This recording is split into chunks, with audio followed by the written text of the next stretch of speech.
Another big group of five matchup is going to be San Diego State at Fresno State. These are two teams that are playing very, very confidently, and San Diego State's been arguably the surprise of the Mountain West. Now, Fresno State also has a strong case for that. San Diego State 5-1, Fresno State 5-2. Quarterback play has been a big reason why. Jaden Denegal has been really good for Sean Lewis's squad, and he's been fun to watch so far. Over 1,000 yards passing, 7 touchdowns to 2 interceptions. You've also seen the rushing attack help him out as well. You've had a 3-headed monster in that rushing attack. Byron Cardwell, Lucky Sutton has been the big time player. 105 carries, 531 yards, 6 touchdowns. Christian Washington, 49 carries, 201 yards, 2 touchdowns. Denegal, though, has been that consistent player. You'd like to see his production get up a little bit, but he has been that consistent passer for this team. And Jordan Napier at wide receiver has benefited from that. 553 yards and 2 touchdowns to lead the team. He's been really fun to watch, and that's kind of what we expected from a Sean Lewis offense. You knew that Sean Lewis had the offensive side all figured out, and you knew that that was going to have to take a step if this team wanted to win. So San Diego State is very much in a good position because of Sean Lewis and because he identified the right players to be able to come in and play at a higher level. Now, San Diego State is a 3.5 point favorite. How they swing that even more in their favor is going to lie on the defense. This is a tough Fresno State offense to stop, but Fresno State knows that at times they've struggled with turnovers. And this is a San Diego State team that's defense has been a surprise in a way.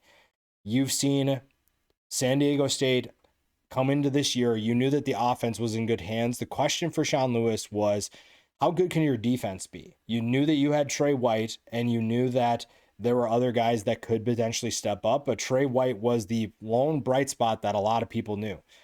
You've seen guys step up around him, and in a way, Trey White has kind of been an irrelevant point at times. He's been part of this defense, but not the sole contributing factor.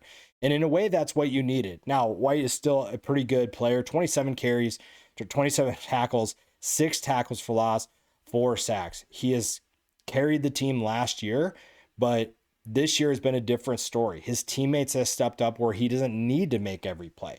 Owen Chambliss has been really good at linebacker. Chris Johnson at cornerback is leading the team in interceptions.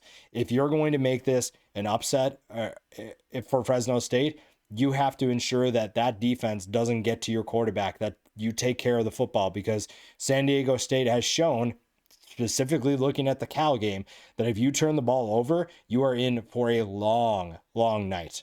So Fresno State, take care of the football if you want to win this. If you're San Diego State, just rediscover that energy you had against Cal. Whatever it was, it worked, and you need to do that again. For Fresno State, a lot of the pressure lies on EJ Warner. I think he has been all over the place, but we've seen what this offense could be when he's playing consistently, when he takes care of the football.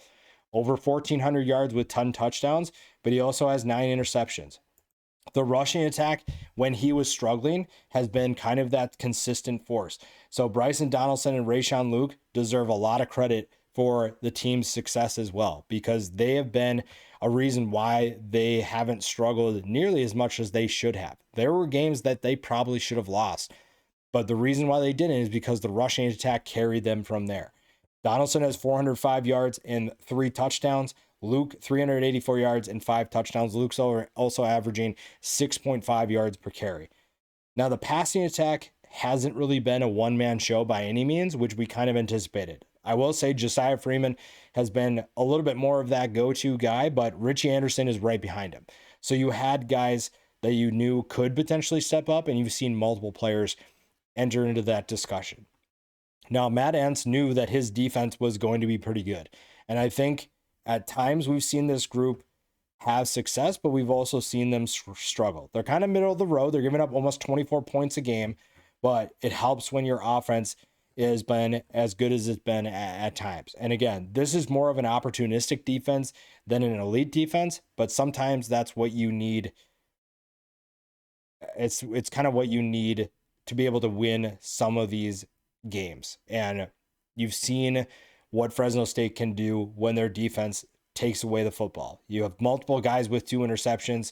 You have a ton of players that have been disruptive this year, and it's really going to come down to how well can you stop this San Diego State offense? How are you able to slow them down? Because this San Diego State offense can be explosive, and if you're not taking care of the football, there's a lot of pressure on this defense to deliver. And so far this year, Fresno State has been kind of hit or miss with that. So how do you make that so you don't lose control of this game?